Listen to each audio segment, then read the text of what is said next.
राजगढ़ एक रहस्य। ये कहानी है वेद की। वेद जो अपने माता पिता का इकलौता बेटा है। जिद और बेफिक्री के साथ उसे अपने सपनों को जीना अच्छे से आता है। लेकिन एक दिन पुराने किलों के लिए दिलचस्पी वेद को राजगढ़ ले आई, जहाँ छिपे हुए अनगिनत राज। आखिर क्या होगा जब वेद जा पहुंचेगा राजगढ़? कैसे एक यात्रा वेद की पूरी जिंदगी बदल देगी? क्यों आज भी राजगढ़ के लोगों में दहशत बनी हुई है? ऐसा क्या है इस गांव में कि लोग इस किले के खंडहर के आसपास भी नहीं जाना चाहते? क्या है राजगढ़ का राज? जानने के लिए सुनिए राजगढ़ एक रहस्य, एपिसोड 1।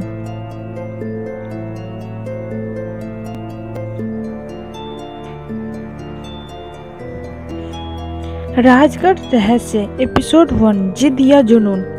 कमरे का दरवाजा बंद है,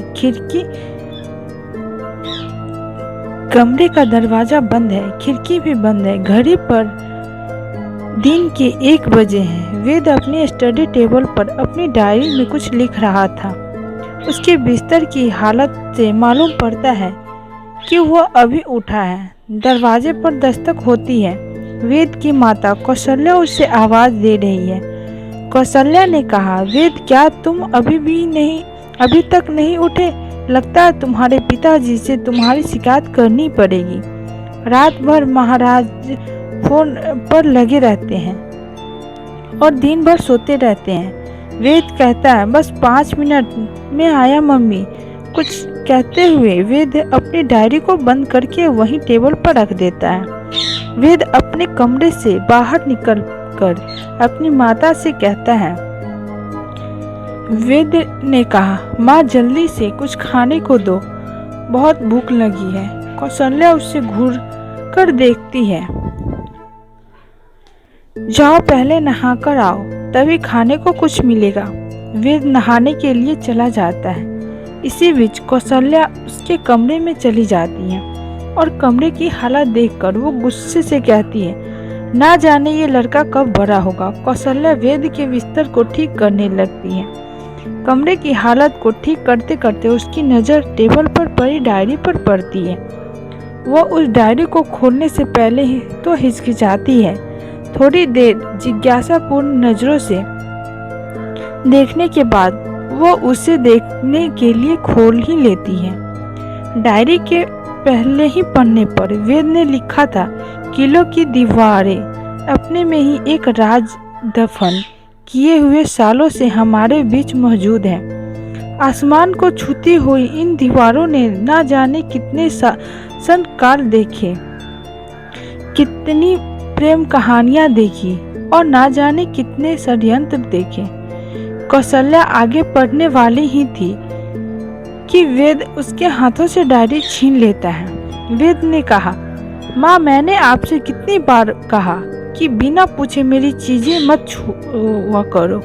कौशल्या ने कहा, मुझे तेरी फिक्र हमेशा सताती रहती है। ना जाने तू कब उन मासूम जगहों पर जाना छोड़ेगा। वेद कहता है, माँ मैं अब बड़ा हो चुका हूँ।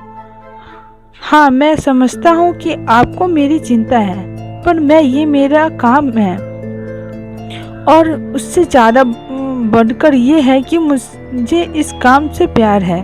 कौशल्या जानती थी कि वेद जब एक बार कोई चीज़ ठान लेता है तो वह कभी पीछे नहीं हटता, पर माँ का हृदय कहाँ मानता।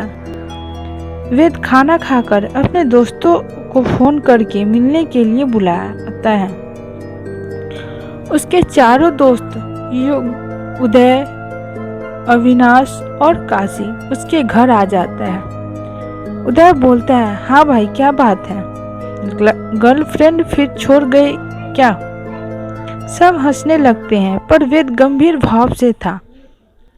उसे देखकर सब चुप हो जाते हैं। यू क्या बात है भाई? वेद कहता है, यार कुछ दिनों से मेरे मन में राजगढ़ का ख्याल आ रहा है। चारों दोस्त अब समझ चुके थे कि उसे वहां क्यों बुलाया गया है। युग, यार अब तू ये मत कहना कि तू चाहता है कि हम तेरे साथ वहां जाएं। वेद कहता है, तो तुम्हें क्या लगता है मैं तुम्हें यहाँ क्यों बुलाया?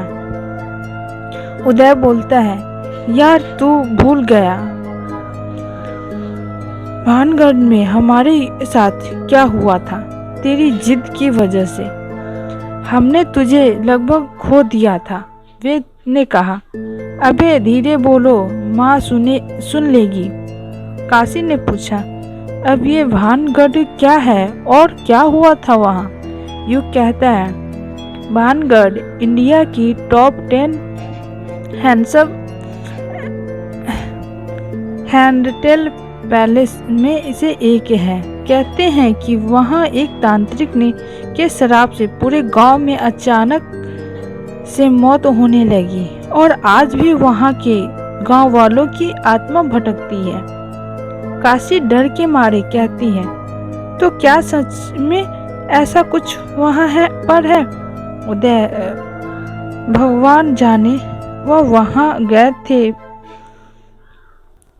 हम वहाँ गए थे तो ऐसा कुछ नहीं हुआ। हम वहाँ दिन भर घूमे फिरे, पुराने मकान देखे। काशी कहती है, तो वेद के साथ क्या हुआ था वहाँ?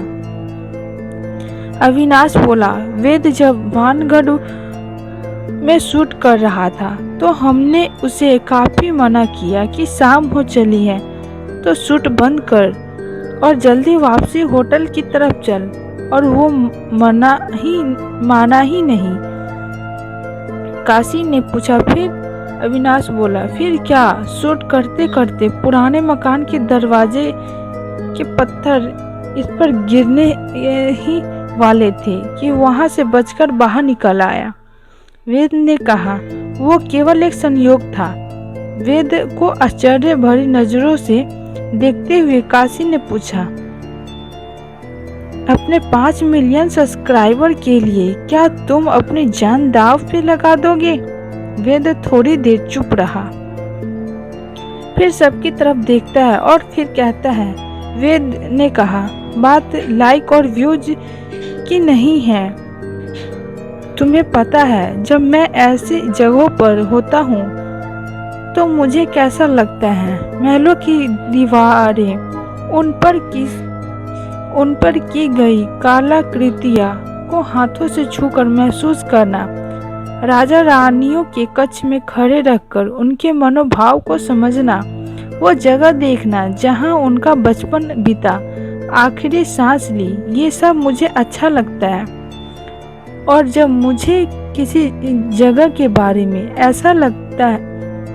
ऐसा पता चलता है कि वहाँ अभी भी कुछ असामान्य घटनाएं होती हैं, तो मैं खुद को रोक नहीं पाता।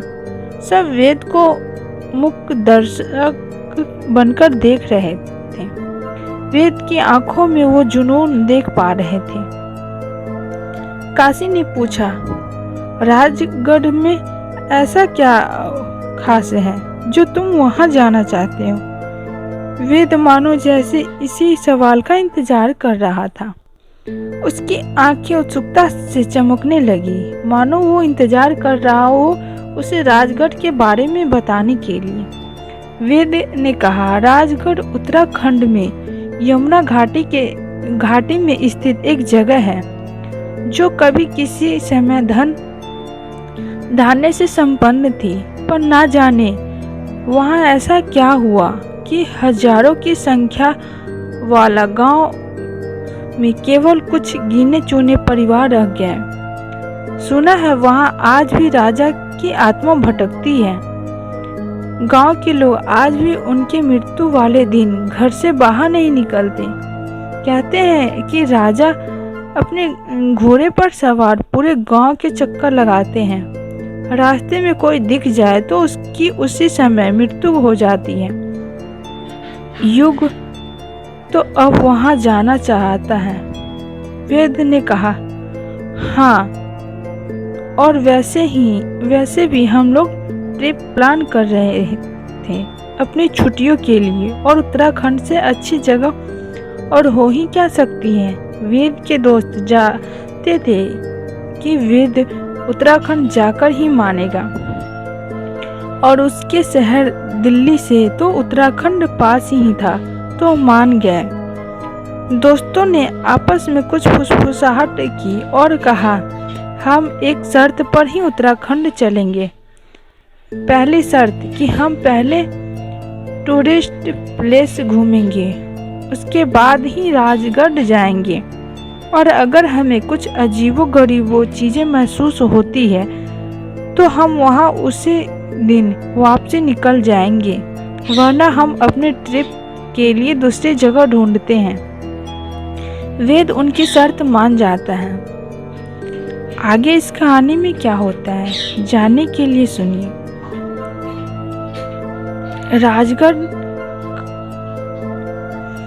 एक रहस्य, एपिसोड 2। तब तक के लिए इतना ही। जय हिंद, जय भारत, टेक केयर।